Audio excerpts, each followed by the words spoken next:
Lepo pozdravljeni v tokratni epizodi iz podcasta Zevo. Danes je z mano Neža Testen, mamica 4 otrok, medicinska sestra in ženska, ki je življenje v zelo kratkem času pripravilo 2 največji sreči in 2 izjemno težki preizkušnji.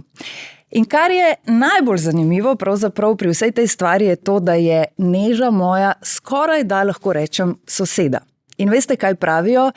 Ponavadi ravno tam ne veš, kaj se dogaja za zaprtimi vrati. Nežo sem velikokrat z družino srečevala na sprehodih, na igriščih in podobno, pa dolgo časa nisem vedela, kakšno bitko bijejo. Neža, lepo zdrav, dobrodošla. Živijo, Iva.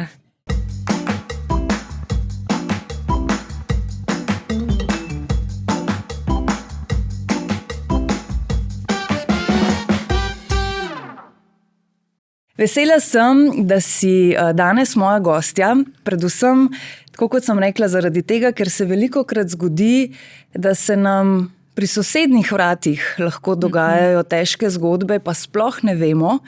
Hkrati mi je pa zelo lepo, da to zgodbo deliš, da o njej govoriš ravno zaradi tega, da pomagaš morda tistim staršem, ki so na podobni zgodbi, ki bijejo podobno bitko. Začeli bova kar na začetku in sicer v prvi vrsti je fascinantno to, da si zelo, zelo mlada, pa 2-krat mamica dvojčkom. Ja. Noro. Čisti čudež, ampak hkrati tudi tak prav čisti blagoslov, da si lahko starš 2 paroma dvojčkoma. Tako da jaz si to res jemljem kot eno življenjsko poslanstvo, da mi je bilo pač to namenjeno in bomo že, ali kako ne rečem. Prvič si zanosila pri katerih letih? Pri 21. Pri 21 in si vedela, da je velika verjetnost, da bosta dvojčka? Ne, niti v sanjah nisem pomislila nikoli sploh, da bi bili lahko dvojčki. Tudi nikoli se nisem poglabljala v to družinsko drevo, če rečem, kdo je imel dvojčke, kdo jih ni imel, tako da je bilo čisto presenečenje in tudi kar sem bila šokirana na začetku, ampak sem vesela. Potem pa sta bila dvojčka, oziroma kakšen je bil potek, ker potem sta kar hitro prišla še 2. Ja, pol pa sva rekla, punce so bile stare, se pravi, te prve so punce, so bile stare koliko, 1 leto, pa si že ven iz te dobe dojenčka. Pa so rekla, delej, če bo imela še otroke, deva zdaj še enkrat, ne, da imaš ta proces plenic, flašk in tega, ki so majhni vse skupaj. In pa so rekla, dejva, ne, še enega pa so 3, pa je to, ne. No, pa je bilo presenečenje, pa so 4. Moram pa povedati, da sem si od vedno želela 4 otroke. Aha. In, ampak pač nisem vedela, da bo naključja taka, da bo toliko na hiter, pa res pol 4. In zdaj, če rečeva pri 22, 23 imeti 4 res majhne otroke, jaz se spomnim, velikokrat sem vas srečala, punci sta bili v takem kot vozičku, ne, pa ta mečkana spet v svojih vozičkih. Jaz priznam, da dolg časa nisem vedela, to so vsi njeni, to ni, da še sosedove malo pelje naokrog. To je verjetno dinamika doma bila pri 4 tako majhnih otrokih, si predstavljam, da kaotična. V bistvu sploh, ko nazaj pomislim, ne vem, kako sva, se pravi, recimo, prvo leto še z drugimi dvojčki, z vsemi 4 sploh preživela, sploh se ne spomnim, res bilo je ful intenzivno. Dinamika, cela družinska je ful drugačna od navadne. Mislim, v bistvu si izkusila enem nekem balončku in težko kdo pride zraven. Ti si tam noter, oni so, posveti se čist njima, ne. Mislim, niti nimaš časa, da bi kaj drugega delal, kad dan se obrne takole, ne. Tako da, smo bili v bistvu kar par let, ko so bili majhni malo izolirani od sveta, če tako rečem. Ampak drugače pa res, to je taka izkušnja, se mi zdi, ko si mlad, sploh drugače gledaš na te stvari. Ne vem, malo so stvari za sprota, ne? nisi to, kaj vse bi mogel biti, pa kako bi mogel biti. Pa probaš preživeti te izzive, ki pridejo s tako majhnimi. Ker že to, da imaš 2 enoletnika, ki dobro shodita, ki je treba res čuvati, kaj in kako, hkrati pa novorojenčka. Jaz si to ne predstavljam, kako izgleda. Mislim, si bila kdaj tudi sama v takšni situaciji? Ja, tudi sama. Sicer sem imela midva srečo, ki je lahko moj Matej je v bistvu šel na porodniško. Jaz sem delala tudi od doma, pol kasneje, ne, sicer na začetku so bila Bladofrej pa tako, ampak ta drugič sploh so se ful vključili starši moji, ki so tako izravana, ne. Tako da to se mi zdi, da je bilo ful pomemben, da smo lahko te stvari speljali. Drugače pa, ko smo bili pa sami, pa jaz pravim, red pa disciplina, pa gre vse, koliko more. A si stroga mama? Kaj jaz vem? Ne vem, to bi pa mogli njih vprašati. Verjetno za določene stvari moraš biti, ker če ne bi lahko hitro bil doma kaos. Ja, mora biti neka osnovna pravila, disciplina, to tudi oni rabijo, ne? Rabijo te meje, okrog katerih se gibljajo, itak jih testirajo, ne? Ampak načeloma vejo, kaj lahko in kaj ne, in s tem, ko to vzdržuješ, pol so tudi oni vejo, kaj se lahko, kaj se ne sme in ja. Se mi zdi, da je disciplina ful pomembna. Sploh, če imaš več otrok, moraš držati ta red, če ne je v bistvu zdaj tečem 4-1, ne? In me lahko pojejo, če jim to dovoliš. Tako da ja, zanimiva dinamika je ful, res. In verjetno si mislim, da je to potem po noči zelo malo spanja od začetka, ker na začetku ful malo. Enoletnik tudi še ravno ne spi, ne? Ja. Ali pa imaš srečo, če prespi celo noč. Tukaj imaš 2 enoletnika in še novorojenčka, ki se zbujata na 2-3 ure. Ja, hranjenje pa tako. Sej midva v bistvu ta drugič sva kar malo pozabila.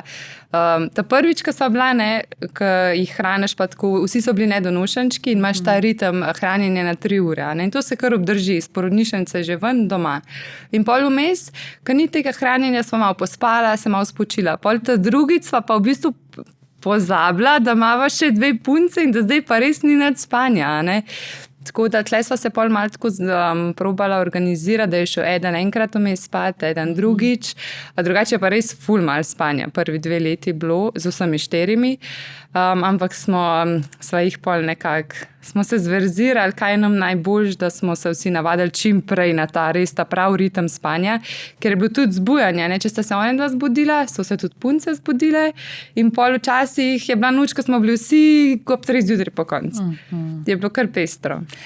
A si kdaj v tistem obdobju si rekla sama pri sebi, jaz to ne zmorem, jaz sem tako utrujena, jaz to ne morem.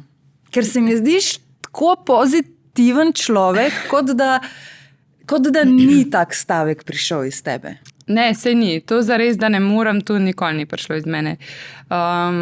Je bilo težko, res je bilo težko, priznam, ampak nikoli pa tako, da ne bi zmogla. Nekako oni ti dajo energijo, oni te dvignejo in tudi, če si neprespan, tudi, če si zmatran in da je vsega preveč, nekako jih vidiš, kako se ti tam ne smeji, tako vse pozabiš, res. Tako da ne, to prav, da ne morem, nikoli niti pomislila nisem, no. Kaj ti je bilo recimo, zdaj seveda govoriva o času pred diagnozo še, ne? Kaj ti je bilo recimo tako najtežje? Ti je bilo najtežje to, da je bilo neprespanih noči veliko, ali ti je bilo najtežje to, da si v bistvu za kar lep čas mogla sebe dati na stranski tir? A si se dala? Mislim, verjetno si se mogla dati. Ne? Ja, za prve 3 leta čist, ja, po moje, da moraš se odklopiti. Nimaš druge. Enostavno si v tem in si samo mama in delaš kar najboljš lahko. Drugače pa najtežje po moje bilo pa res dejansko to nespanje, ker ko nisi naspan, ti tudi možgani ne delajo dobro. In drugače dojemaš svet. In to mi je bilo mogoče najtežje. Pa, ko se naspiš, pa si spet okej. Ampak ja, to nespanje, vse ostalo že potrpiš. Res vse ostalo gre, ne vem, karkoli se zgodi. Sam to pa, da nisi naspan, pa da moraš pol na polno vsak dan, to mi je bilo najtežje. Tako da to smo pol se potrudili kombinirati z babicami pa z dedki, da so nama toliko počuvali, da so vsaj 2 urce ujela za zares, a ne da sva se naspala. Tako da to jim bom za zmer hvaležna, no, kaj so naredili v tem času za naju res. Na začetku sem rekla 2 čudoviti, največji sreči, torej 2x dvojčki, hkrati pa tudi 2 izjemno težki preizkušnji. Zdaj se mi 2 pogovarjava o tem, kako je težko bilo, ko so bili majhni oziroma ko sta bili punci 1 leto stari in potem ponovno dvojčka. Ampak dejstvo je, da če bi ostalo samo pri tem, bi bilo veliko lažje, kot pa je bilo. Kaj se je zgodilo? Ja, v bistvu vse je bilo v redu, ko sta se ta druga 2 rodila. Nič, nobenih posebnostih, načeloma, mislim, zdravo otroka, razen prezgodaj rojena. Posel pa v bistvu pri 11 mesecih Piji, mlajši dvojčici, odkrili tumor na srčku. Začel se je pa tako, da je v bistvu mene opozorila ena medicinska sestra v razvojni ambulanti, da ona hitro diha. Ampak jaz sem nekako si to takrat razlagala v povezavi s tem, da je pač jo strah, ne pozna ljudi, ki rokujejo z njo, in je prestrašena in zato hitro diha. Ampak mi je tako en opomnik dala v možgane, da moram zdaj to paziti. Ne vem, jaz sem tak energijski človek in verjamem v te znakce. In to sem res samo pozvala. Doma tudi verjetno. Ja, tu nekje je ona mene opozorila, kaj jaz vem, decembra, novembra. In sem pol jaz res štela te vdihe, pa tako, pri novorojenčku je v spanju do 50 vdihov normalno, ona je bila do decembra, še do sredine januarja v bistvu skozi pod to mejo. No, pa je izrazito se zadnja 2 tedna januarja začel to pospeševati to dihanje, dokler ni pač na eni točki imela 77 vdihov na minuto v čist mirnem stanju, kaj ona sedela. In v zdravem. Brez vročin in podobno. Brez vsega. Tako da sem v bistvu tisti dan, ko sem to zapazila, takoj peljala pogledat.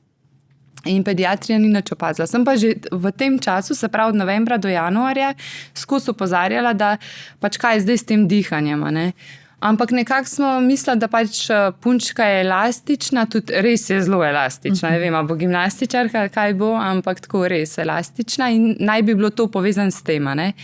Ampak nekako v meni ni mi dalo to miru, skozi sem mislila na to. In sem jo gledala in pač nisem izdela okej. In pol, so šli na pregled in je pediatrija tudi videla, da ona res hitro diha, in jo je poslala, dala nam je napotnico za pulmologa čez 14 dni. Ampak pač meni še vedno to ni dal miru. In pred vikendom, se pravi v sredo smo imeli pregled, pa so dobile napotnico in sem rekla, če bo v petek ona še tako dihala, pač sigurno greva, jo bo peljala naprej in pač jaz hočem, da to nekdo pač poslika, pogleda, kaj se dogaja. In res je bilo tako. Pa je v petek moj Matej pelil na urgenco Domžale, ker je bilo že popoldne, in tam niso več dobro slišali levega pljučnega krila. In takoj so poslali na pediatrijo. Tam so takoj naredili, so slikali pljuča in v bistvu so mislili najprej, da gre za pleuralni izliv, se pravi izliv vode v pljuča.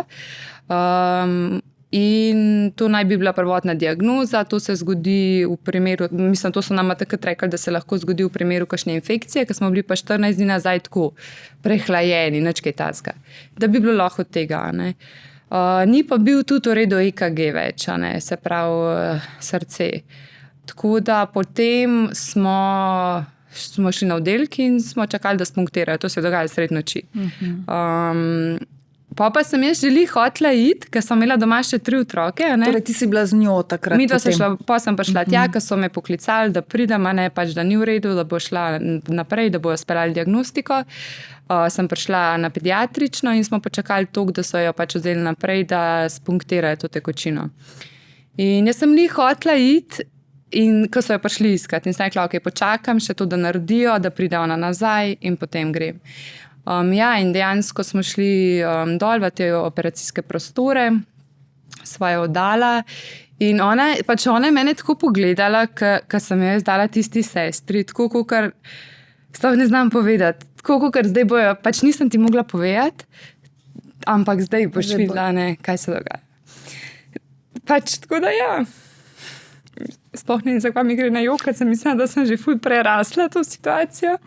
Ampak pač ja, ko sediš enkrat na unih stolih in čakaš, da ti otroka pripeljajo ven, je tako pač, kaj se dogaja toliko časa. To naj bi bil nek rutinski poseg, ki traja 20 minut, ne? In pol je mene v bistvu zmedel, ko so hodili s temi z ultrazvuki v to operacijsko. Predvidevala sem, da je njena operacijska, ker se mi zdi, da smo bili edini pač srednjo oči tam, ne. In sem pa se spomnim rekla Mateju, pač tudi, če je toliko časa tam, nima veze, važno, da oni njo čist preverijo in da je vse Tudi pomislila nisem, da bi bilo kaj tako zelo narobe. In pol enostavno, ko vidiš, da ti prihajata nasproti dva kirurga, enostavno veš, da nekaj ni v redu, ne. In pol najprej sta nama rekla, usejte se, pa so mi še tako mislim, kaj zdaj tazga, da se moramo sejati, ne. Mi sta rekla, kar usejte se in pač, da ima Pija ogromen tumor na srčku, tazga, ki še niso videli, s takim, ki se še niso srečali in da v bistvu ta tekočina, ki so je zaznali na rentgenu, je bila v perikardu, se pravi v tej vrečki v srčniku, ne. In da so to zdrenirali in da je pač da je stanje pač zelo resno in da gre ona zdaj na intenzivno nego, da bo tam par dni v umetni komi, da se spočije, pa bomo pa videli, kako naprej. Tako da ona je šla pol v Ljubljani na pediatrični kliniki na intenzivno nego in smo začeli speljevati diagnostiko.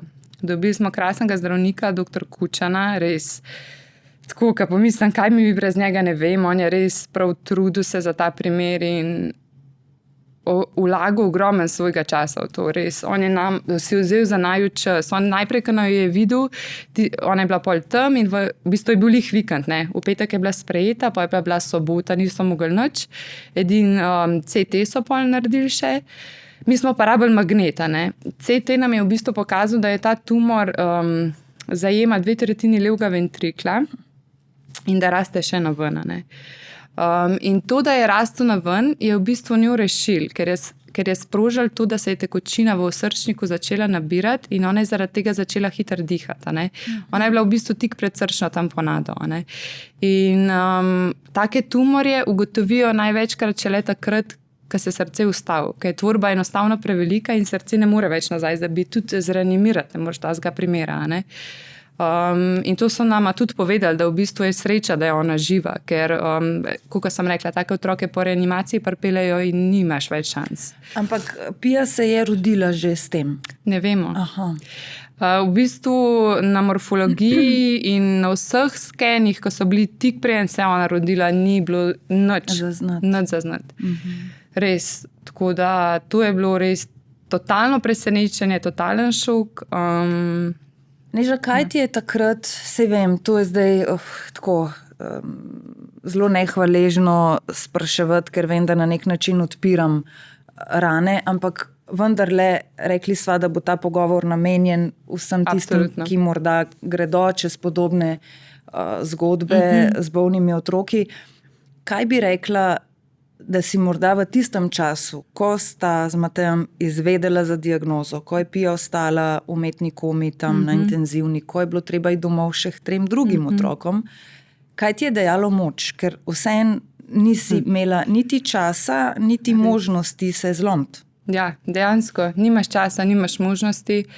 Ne vem, jaz, ko sva vzela to novico, jaz nisem začela jokati, naprimer. Nisem šla v paniko in sem najprej se spraševala, a je to šok, da zdaj ne gremo v to, ali jaz dejansko čutim, da bo ona okej. In nekako, pač jaz sem že po naravi skozi tak otrok, ki ni nobenega nikoli poslušal. Ne? Če bi vprašali mojo mami vse omejitve, ki mi je dala, jaz sem šla čez vse to. Ne? In tudi tukaj si jaz nekako nisem dovolila, da me poje situacija, da grem v paniko, da grem v strah, da me strah prevzame. Nisem si mogla tega dovoliti. Ne? Jaz sem mogla stati na trdnih nogah, tako kot še nikoli. Ne?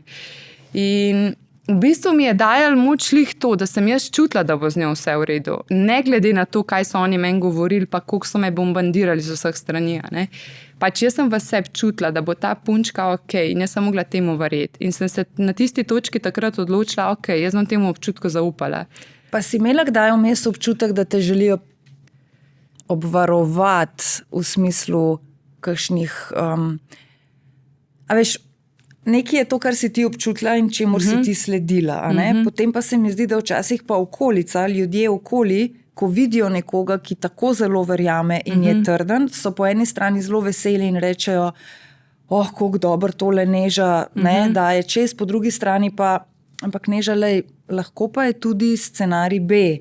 Ja, veš, kaj mislim? A so te želeli tako vseeno malo... Ja, mislim, absolutno, to je bilo na dnevni ravni. Tudi tam, jaz sem in temu doktor Kučanu, ko smo sodelovali, in kirurgu in vsem, pač jaz sem skozi govorila, da ona bo pač ok.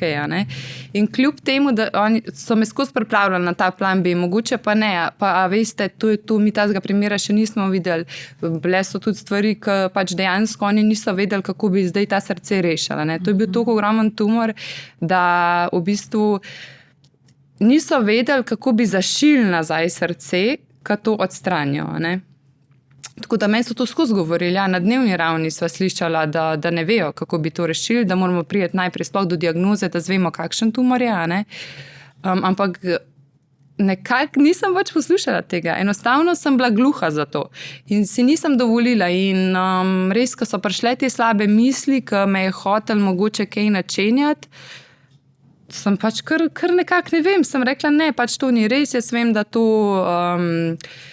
bo to fibrom, naprimer sploh v trenutku, ko smo pol imeli ta magnet, ta doktor Kučan se je ful potrudil in zrihtel takoj v nedeljo pol magnet, da so res poskenali vse in tisti dan, tisto nedeljo sem se jaz odločila, ko je on prišel gor, tako sem ga že po očeh videla, ko smo šli od tega magneta, ko sva si takole nasprot sedela, da nekaj ni v redu, in ja, takrat je v bistvu rekel, da diagnoza nakazuje, da gre za v bistvu rabdomiosarkom, kar je praktično, to bi bil maligni tumor, kar je na takem mestu, ne vem, kako bi to rešila. Ampak takrat, ko on to meni povedal, sem rekla, lej Rok, jaz to ne verjamem.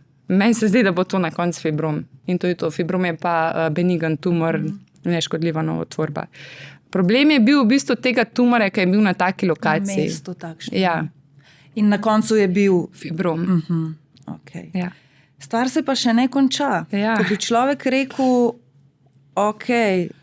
diagnoza postavljena, Pija preživela, operacija je bila uspešna, okrevanje je šlo tako, kot je moralo iti, brez kakšnih zapletov in bi človek rekel, evo, doživeli so hudo preizkušnjo, šli so čez njo, zdaj pa jih čaka vse samo še lepo, ampak ne, življenje je postreglo vmes še enkrat. Ja, to je bilo pa pol z Markom, z njenim bratcom dvojčkom, ki je pa v bistvu sred noči doživel epileptični napad. Iz noča, tudi v bistvu... Koliko časa je bilo to razlike? Pol leta razlike. Od tega, ko smo prišli domov iz Anglije, pa do pač njegovega napada. In to je bilo toliko nespecifično in toliko... ker Pija je bila v Angliji potem operirana, ne? Ja, Pijo smo poslali v Anglijo, v London in so tam operirali. Nekako si rečeš v njenem primeru, ko priješ na tako točko, zdaj sem pa res vse naredil. V glavnem, ja, Mark pa pol leta kasneje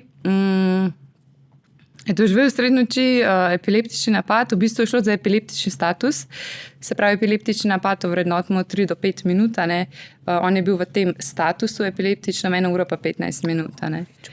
In v bistvu ga je z Matejem sta šla v drugo sobo, ker so bili še v tem obdobju, da se zbujajo po noč. Lih 1 leto sta bila stara. In je on začel čuden dihati. Mislim, on je sam se zbudil, ko ga je zbudil Markovo dihanje. Čudno, tako, ko da podihava v bistvu. In res, pač on je prižgal lučko, Mark je bil čist moder, neodziven. Tako, nisva niti takoj prepoznala, da gre za epileptični napad, ker je bilo toliko nespecifično, ni bilo nekih tresljajev, pa karkoli. On je bil sam neodziven. In pač je Matej njega začel življati, jaz sem klicala reševalce in meni je bilo tako fascinantno to, da pač jaz sem imela dispečere na telefonu in dispečer je tako jaz nisem čist zraven Marka stala, pol sem dala šele tja telefon in je on rekel, on diha. Mislim, tako mi je bilo, koliko si ti zverziran, da ti slišiš zdaj, da on diha po telefonu. Me je bilo tako wow. V glavnem, ja, pol, ko je on dal njemu 5 upihov, pa par stisov prsnega koša, je Mark dejansko začel malo bolj dihati, no, in pol si v bistvu pa lahko prepoznal ta epileptični napad, je pa zakrčil z rokco, pa pena mu je šla iz ust. Tako da so ga pač pol dala na bok in čakala reševalce, da so prišli, a ne. 16 minut se ti zdi takrat, ka cela večnost dejansko. Ne moram drugače reči, res. Tako izziv. A bi spet rekla, da si takrat bila z nogami trdno na tleh, brez panike? Prišla je sekundica, ko smo stali na hodniku, ko sem bila tako, pač ne, to se zdaj ne more zgoditi, ne. In potem sem šla takoj spet nazaj v ta fight mode in sem probala razmišljati s trezno glavo, ne. In enostavno si spet nisem mogla dovolj, da se zlomim. Pač spet, ne, imava spet enega otroka v bolnici, 3 doma, ne morem si dovolj, da me zdaj to, da me pobere zaradi tega, ne. In ja, imam to srečo mogoče, da sem medicinska sestra, da nekako mogoče pol vsaj malo te pomiri to znanje, malo te pa še bolj prestraši. Lahko prestraši. Ja, ker veš dejansko vse, kateri scenariji so lahko, kaj vse gre lahko narobe, a ne. In enostavno moraš dati to takrat na stran. In se moraš fokusirati na izid, kjer ga hočeš videti. In moraš to vizijo držati v glavi do konca. In iti do konca proti temu.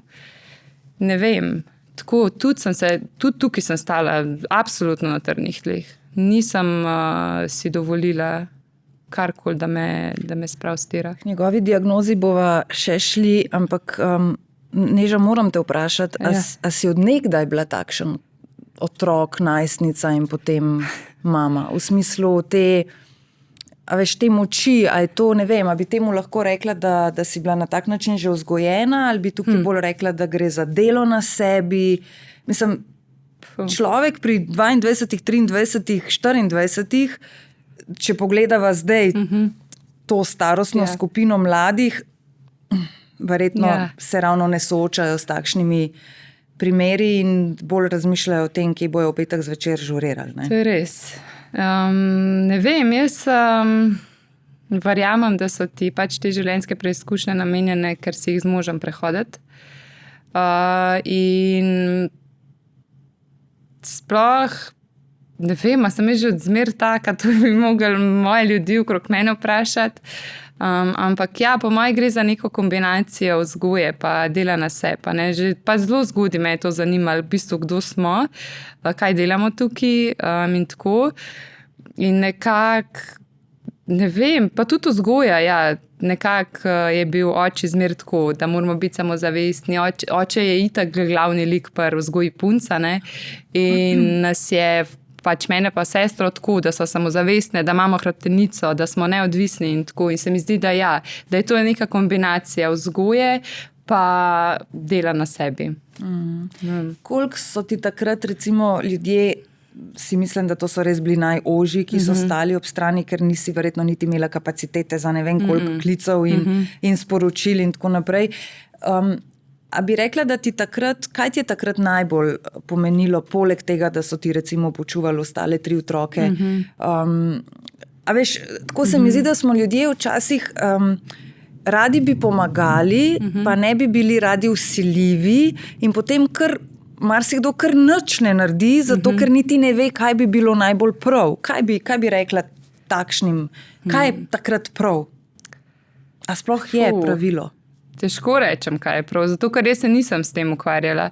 Jaz ne vem, v bistvu takoj, ko se je to karkoli zgodilo, ne vem, moji starši, pač mami, tako je vse pustila, pač v bistvu še isti večer klicala v službo, mene zdaj ni, sploh se ni ukvarjala s tem in tako je stopila na moje strani. Sploh me ni spraševal, noben me ni nič spraševal, nekako vsi so vedeli, kaj imajo za narediti. Ni bilo tako, da bi kdo jim dajal navodila ali pa kaj tudi. Jaz se nisem takrat s tem mogoče ukvarjala, da bi... Sploh se nisem z nobenim res ukvarjala takrat. Jaz sem bila v enem svojem svetu, v svojem fokusu, glavno mi je bilo, da so oni 3 tudi v redu, ko so bili doma. In pač s komorkoli se je kaj dogajalo, da je v redu. Jaz sem bila tako nekako, se pravi, če so z mojimi pa z Matejevimi, pa za njih je poskrbljen. In bila sem mirna. Z drugimi, se pravi, z neko širšo družbo, v bistvu jih je res zelo malo vedeli. Res zelo malo, samo najni, najužji in tudi niso imeli v resnici kaj narediti.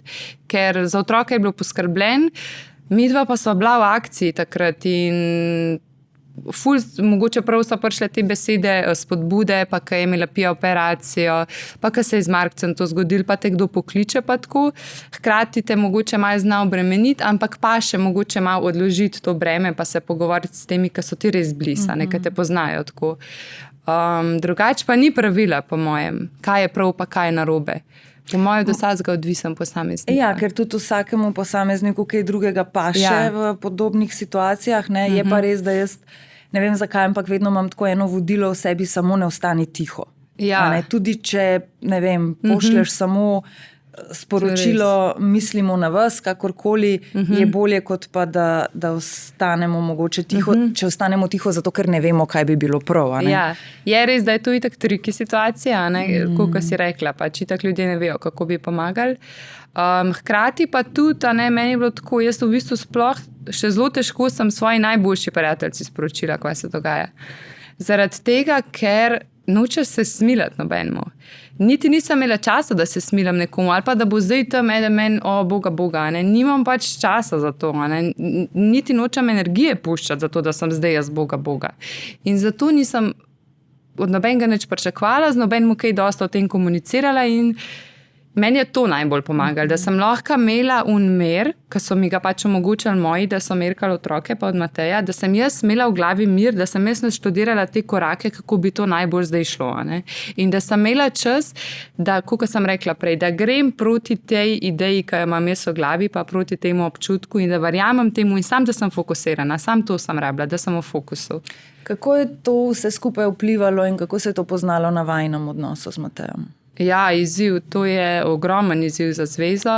To je še srednješolska ljubezen? Ne, da sta se spoznala na pacientu v Ljubljani, pa so takoj pač nekako klikali, ampak se pozna, res pridejo konflikti, pridejo situacije, ki jim enostavno pač nisi kos, ki ne veš zdaj, kaj bi, kako bi zdaj eno stvar skomuniciral, kdo ima prav. Vsako taki situaciji je drugače postavljena, drugače jo vidi, drugače sodeluje.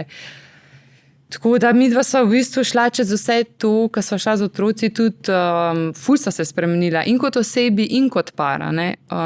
Sicer, kaj so tiste stvari, recimo, ki so najbolj tako izrazite, ki bi rekla, da so se res spremenile, da so najbolj opazne? Ja, kaj jih ti najbolj zaznaš? Da sva se naučila bolj komunicirati, pa poslušati eden drugega, pa da res si dovoliš, pač, da res si iskren, pa da takoj si poveš nekaj. Vsi sva bila tudi prej, ampak ta situacija te mogoče še bolj te poveže in veš, nekako sva se začela zavedati, da sva midva proti situaciji.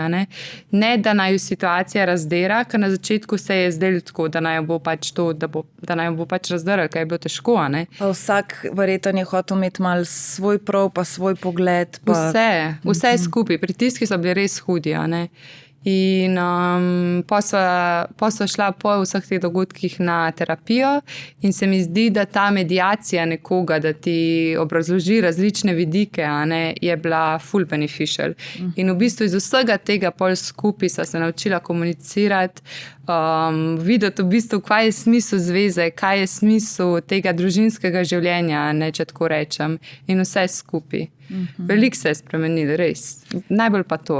Če se vrnem zdaj nazaj k Marku, epileptičen napad, sprejet tudi verjetno na pediatrično v Ljubljani. Tudi na intenzivo. V bistvu niso vedeli, zakaj toliko časa on vztraja v tem stanju. In se pravi, po nekje v epileptičnem statusu otrok nekje po 20 minutah dihalno odpove. In to je bila tudi tukaj skrb, kar bi pomenilo, da bi mogli tudi njega intubirati pa sedirati. Ampak on je on je tudi borca, in ja, po 1:15 on ni dihalno odpovedal in pol je ta pač status popustil. Pol pa so spremljali te možganske valove, pa tako pa v bistvu nikjer ni bilo zaznavanega, se pravi, epileptičnega središča, če tako rečem. In pa smo tudi pri njemu valjda naredili magnet in tako in so v bistvu ugotovili, da gre za nek tumorček v frontalnem režnju, kar pa naj ne bi povzročalo epileptičnega napada. Je v bistvu to bila čisto naključna najdba. Spet pravzaprav naključje, da se je, če obstajajo naključja, ne, ampak če obstajajo. Se pravi spet nek dogodek, ki je potem pripeljal do diagnoze tudi zanj. Tako je. V bistvu res, prav tako. Neključen dogodek, ki je pripeljal do tega. In s to zadevo, s tem tumorčkom se je pa potem kaj? V bistvu to je nevaren tumorček, ki v bistvu zdaj, če bi nas nekdo zdajle v tem trenutku preskenil, bohe kaj vse bi najdel v nas. Tako da tako je približno pri njemu, ne nevaren, bomo spremljali, ampak neke terapije pa tako ne rab. On je pač zdrav fantak, normalno brez terapije, funkcionira naprej in meni se, pač jaz vem, da se to nikoli več ne bo zgodilo. In se ni epileptičen napad nikoli več ponovil. In tako bo tudi ostalo. In tako bo tudi ostalo. Neža, ko gre mama čez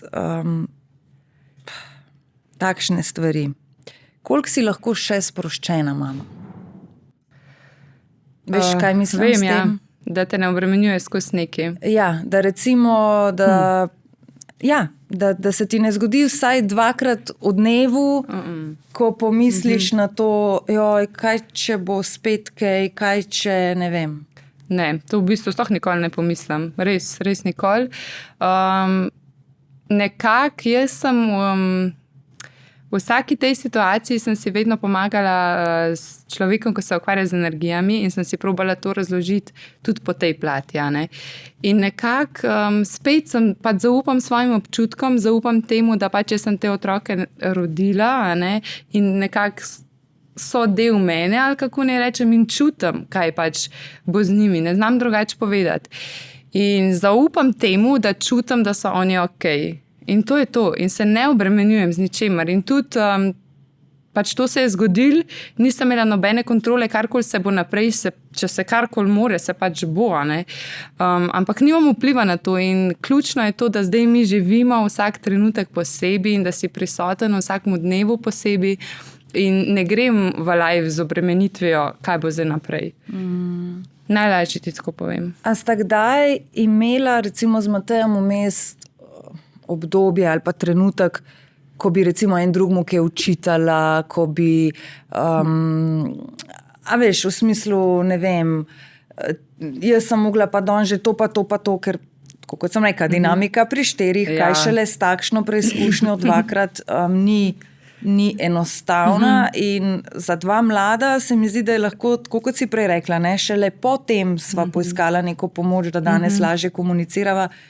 Kaj je bilo pa vse vmes? Vmes je bilo to pač itak obtoževanja, valjda, kdo je več naredil, kdo je manj naredil, kdo pa zdaj flaške pomil, pa jaz sem to. Kdo več pleničk zamenjal. Točen to. Pač to so neki, se mi zdi, konflikti, ki pridejo na spansi, nisi spočit, ne moreš razmišljati svojo glavo, skozi je nekdo, ki te rab, skozi je nekdo, ki je odvisen od tebe. In to vse naredijo te pritiski. Ampak pol, ko si malo ven iz tega, midva se si skozi tako govorila, pač to je sam zdaj, to je sam zdaj, pač to je obdobje in bomo šli čez to in tako. Otroci so zdaj stari koliko? 3 pa 5. Tako da zdaj smo ven iz tega obdobja. Iz pleničk, Zdaj so pa druge stvari. Točno to, zdaj so pa trme verjetno in šola kmal in tako. Prihodnje leto potem verjetno, ne? Prihodnje leto. Ampak sej pravim, ogromno je bilo teh stvari, tega obtoževanja pa to, ampak že na prvo noto so šla, to je samo obdobje, pa se je pomiril, pa vse ostanejo tako zamere, če rečem, ali kaj, kdo zdaj kaj. In pol pride do tega gapa v komunikaciji. In pol takrat so se pač odločila, da greva k terapeutu, ki se najprej sicer ni izkazal, da je to uspešen. Ampak pol na dolgi rok so pa videla, v bistvu pa so ful odnesla tukaj. Tako da, meni se zdi to nič slabega, da poiščeš neko tako pomoč. Absolutno. Koliko imata pa z Matejem sploh možnosti časa, volje in želje potem, da gresta kam sama? Časa mava ful mava, ampak želje pa volje to pa mava. V bistvu, da so šla, ko so imela pol vse 4, in da so prvič šla nekam sama. Sva šla takrat, ko sva snemala najin podcast na Primorskem. To je bil prvi cajt samo za naju cel dan, odkar imava 4 otroke. In od takrat, da sva si res tako vzela čas, ne vem, mogoče kakšno dopoldne, pa včeraj, da sva šla tako na zajtrk pa to, ampak drugače imava res ful malo časa. Probava izkoristiti pa takrat, ko smo vsi skupaj doma, da smo konkretno skupaj, a ne pa da takrat mogoče malo nadoknadva. Ampak v bistvu moram reči, da meni se to, da nismo skozi skupaj, ne zdi nič slabega. Ker se mi zdi, da s tem se sam še bolj poveževa. Nekako pač bolj ceniš ta čas, ko si skupaj. Kako pa izgledajo popoldnevi zdaj, ko so vsi v redu in ko bo tako tudi ostalo? Kaj to zdaj pomeni? 3 in 5 letniki, ko pridejo iz vrtca, domov so v vrtcu verjetno? Ja, zdaj so v vrtcu. Sem jih imela pa v bistvu do letos marca vse doma. Cel ves ta čas. Nekako zaradi tega, ker pač imela sem možnost, da jih imam doma. Zdaj se mi je to smiselno, nekako itek, ko se vse to zgodi, hočeš imeti čim dlje časa pri sebi, ne. Tako da zdaj so šli pa z marcem v vrtec. No, ravno to, kar si rekla, ko se vse to zgodi, hočeš imeti čim več pri sebi, ne. Koliko pa ostane ta strah, ne toliko kaj, če se bo spet nekaj zgodilo, ampak ta strah pred konec koncev, virusi, bacili, koliko si pa glede tega imela recimo težave, ko se je kdo na kakšen obisk najavil? To pa ja, to sem imela pa ful, sem bila kar striktna, no. Pa tudi, ja, mogoče je bil tudi en tak razlog vrtec, ne, sploh zaradi Marka pa zaradi Pije, v bistvu sploh zaradi Pije, ker je imela tako operacijo, pa nočeš tako je izpostaviti temu. Sicer itak enkrat moraš, mislim, morajo preboleti določene stvari, ampak to je bil nek moj ogromen zadržek. Ampak ja, pol vidiš, v bistvu, ko gre prva viroza mim, pa vidiš, da okej, v redu je, se sprostiš, pa vidiš, da je spet to življenje, ko pride. In da bo zagotovo viroza pa še kakšna. Ja, da bo siguren še kaj, In da moraš spet takrat pač biti močen, se fokusirati. V bistvu, tudi ko pridejo zdaj te viroze, je to zdaj čist drugače, kot prej, Recimo, ko sem imela Mijo pa Zojo, sem šla takoj v paniko, bolni so pa 2, to so izziv in tako.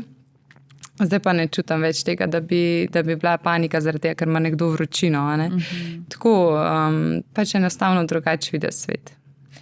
Ja, po takšni preizkušnji verjetno dejstvo, da ima otrok 38 vročine, res ni več tako zelo težka stvar. Ne? Ja, res. Čeprav tlej mogoče sam rečem to, da meni se mogoče zdaj ne zdi težka stvar, ampak vsak v svojem trenutku je pač za nekoga lahko to najtežja stvar. In okej je tako. Ja, ravno to, se mi zdi, da vsaka mama, tukaj se mi zdi, da smo res mame mogoče mečkam bolj na udaru, čeprav zdaj, če sem čisto iskrena, ja, smo mogoče na udaru, zato ker ko je otrok bolen, se mi zdi, da takrat je res mamin objem drugačen, in je tisto, kar potrebujejo, ampak vendarle pa včasih preveč mogoče zanemarimo skrb očetov, zato ker mogoče takrat očetje samo ne kažejo to navzven. To pa še ne pomeni, da ko se ta oče zjutraj odpelje v službo, medtem ko mama ostane doma, da ne premišljuje in da ga ne skrbi enako kot mamo. To se mi zdi, da smo včasih ženske malo, ne bom rekla krivične, ampak da mečkano pozabimo na to, da vendarle nismo edine, ki nas skrbi za otroka samo zato, ker smo ostale doma, ko ima otrok vročino, ampak da so tudi oni tisti, ki jih prva viroza skrbi, pa prva trebušna ponavadi je tista, ki je res taka malo bolj zoprna, v tistem nekem, ne vem, prvem letu ali pa prvih 2. Ja, res je. Sicer res moram reči, da Matej je vedno pač, če le lahko si je vzel dan, 2 frej, oziroma pač pri nas je itak tako največkrat, da pa če je eden, bojo pač še ostali 3, Tako da gre kar po tekočem traku. Gre po tekočem traku. Tako da, če je treba, tudi on pač vzame bolniško ali kakorkoli. Ampak ja, res je, tudi pač moške skrbi, logično, saj so tudi njihovi otroci, malo zanemarimo ta del. Je pa res, da je mamica takrat najbolj pomembna. Se mi zdi, ker mami, ki je mami. Tako, ko se zdaj spominjaš recimo za nazaj trenutkov še, ne vem, konec koncev tudi Anglija, operacija in tako naprej. Šla sta oba verjetno z njo? Šla sva oba. Ostali 3 so ostali doma, verjetno, ne? Nek plan sva imela, če bomo več kot 2 tedna tam, da jih prideva iskat, ampak enostavno se je pol čas tako odvijal, da niti nisva imela možnosti, ker sva videla v bistvu, koliko sva vključena v vse to, ne. Tam imaš možnost biti recimo cel dan pri otroku na intenzivni negi in midva sta tudi to počela, ne. Mislim, ona je bila tukaj najprej 2 tedna v Ljubljani, pa še en teden tam na intenzivni negi uspavana, se pravi 3 tedne vse skupaj v komi. In takrat enostavno si sam tam skozi, ne, res tudi premakneš se ne iz unga stola in si ne predstavljam, da bi pač v tistih trenutkih imela še 3 zraven, ne, ker tam pa pač ne bi imela zdaj varstva, pa da jaz razmišljam pa neki, ne. Kolikrat si zajokala ob njej? Sem, ampak sem se trudila, da ne velikrat, saj ne zraven je. Nekako tudi povejo ti, ne, mislim, ko greš v intenzivo, pač ne jokati, ne, če se le da, dajte maksimalno od sebe, da otrok čuti, da zmore iti čez to, ne. In v bistvu sem se jaz bolj na to fokusirala. Jaz vsakič, ko sem prišla tja na intenzivo, sem prišla res postavljena tako, kakor da je ona zdaj budna. Jaz sem se zavedala, da ona mene sliši, čeprav pač ljudje govorijo, da ljudje v komi ne slišijo, ampak ljudje se spomnijo, ko se zbudijo, če ne drugega glasu, ko so ga slišali. In jaz sem vedela, da ona mene sliši. In da je v tem stanju, da so, tako sem si nekako rekla, zdaj so njeni možgani v tem stanju, da bo ona mogoče še bolj dojemljiva. Ja, kaj bom jaz njej povedala. In karkoli šlo k njej, je šlo samo pač pozitivno. Se pravi, jaz sem njej skozi pela, ker s pesmijo še hitreje se usrkajo stvari v možgane, a ne. Zdaj mi gre spet na jok.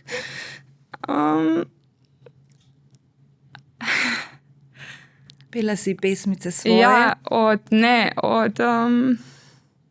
priredila sem pesmico Deklica. Pač da je slišala, koliko je močna, koliko je pogumna in da je zdrava. To sem ji skozi pela, kaj je bila tam in se mi zdi, da je to dejansko ji pomagalo. Tako nekako se mi zdi, da ful je moč o tem, kaj rečemo, čemu verjamemo, kako to pač ta message deliveramo ali kako ne rečemo, ne. In pač meni se je zdelo, da ona pač mene res skozi sliši in jaz sem to njej skozi pela pač v tem kontekstu te pesmi Deklica. In ne vem, še zdaj, kaj recimo zapojem, se spomni, da sem ji to pela, ve, za katero pesemco gre. Ali pa recimo tale nek palček pesmica, to se še zdaj spomne. In to je bila tudi pesmica, ki se je ona nasmejala, ko je videla ta moj palček tukaj skakati. In ja, jaz sem se na to fokusirala, da kjerokoli informacijo ji rečem, karkoli rečem, je pozitivna, ne. In to sem delala 24 ur na dan, res skozi, ko sem imela možnost. In res nisem veliko jokala zraven, ko sem bila. Sem se v bistvu bolj tudi osredotočala na sestre, na to, kaj delajo, katera zdravila zdaj ona dobiva vse. Tudi zato, ker si pač iz tega foha, če lahko rečem po domače, in si dejansko lahko drugače spremljala, kot bi nekdo, ki tega ne pozna. Ne? Absolutno. Jaz sem bila tudi skozi vključena pri neki, naprimer, da smo jo stoširali, da smo jo zrihtali v posli in tako. Nekako se mi je tudi zdelo, da pač ta moj dotik, da bo razumela, da sem tukaj, ne. Ko pogledaš zdaj za nazaj, recimo vse te dogodke in tako naprej, kaj bi rekla, zakaj se je to moglo vse skupaj zgoditi? Katero vprašanje, ne vem. Ne vem, zakaj bi se moglo zgoditi. A bi lahko iz te situacije vendarle, veš kako pravijo, tudi v tistih najhujših se lahko najde nekaj, v narekovajih, dobrega. Ja. In jaz priznam v velikih takšnih primerih, ko poslušam take zgodbe, si rečem, ne, pač mislim, ne vem, tle pa res ne vem, kaj je lahko dobrega. Ne? Tako, načeloma probam verjeti temu, ampak ko pa pride do takšnih zgodb, si pa rečem, mislim. Mislim, Siguren je bilo za nekaj dobro, ne? Če ne drugega to, da smo se, mislim, vsi smo bili že prej povezani, ampak enostavno zdaj se je cela družina išla čez to, ne? Smo se vsi bolj povezali in tako, kakor sem mislila v teh, mislim, še vedno, ne? Jaz sem skozi tako, to se zdaj ne dogaja meni, se pravi, jaz se nimam za kaj komu smiliti, to se dogaja pija, ne? In kakor sem mislila, da se to ne dogaja meni, se je tudi nekaj zgodilo meni, ne? Nekako, kakor da sem najdla sebe v vsem tem. Kakorkoli ni imel to smisla na začetku. Sem mogoče najdla nekaj tako, mogoče zakaj sem zdaj jaz tukaj, kaj je moja naloga, kaj moram dati temu svetu in to je tudi smisel vsega tega, zakaj delim to zgodbo, ker se mi zdi, da lahko toliko ljudem pomagaš iz različnih vidikov, ne, kot tu pri tej zgodbi ni samo en vidik, ki ga zaobjemaš, ampak vse tako in notranji svet in tako, kako se to dogaja, kako doživljaš te stvari, da na ta način, ko si iskren, pa predstaviš neke take stvari, lahko sam pomagaš drugima, ne. In pol, ko se je vse to zgodilo, sem nekako začutila, ta klic, ne samo kot medicinska sestra, ampak tudi preko drugih stvari, da lahko pomagam ljudem. In mogoče je bil to ta razlog, zakaj se je vse to zgodilo, da v nekem smislu najdem sebe, pa da drugače vrednotam življenje. Se mi zdi, da potem razne manjše nepomembne stvari res postanejo nepomembne. Ne? Koliko imaš recimo kdaj težavo, da se dobiš s prijateljicami, ker se veš, kako pravijo, ne? Naša težava je tisti trenutek največja, čeprav je banalna in brezvezna v resnici, a ne? Si imela na začetku kdaj mogoče malo jeze v sebi, če si poslušala kakšno prijateljico, pa je malo mogoče stokala za kakšne stvari, ki so v resnici nepomembne ali pa recimo v primerjavi z vašo življenjsko zgodbo nepomembne. Si imela kapacitete poslušati, ne vem, Imela sem te kapacitete za poslušati. Nikoli nisem bila jezna na ljudi, vedno sem se zavedala, da se njim zdi zdaj ta situacija najtežja, karkoli se dogaja. In nisem se nikoli izgubila v tem v smislu, le kaj se meni zgodilo, zakaj zdaj ti jamraš.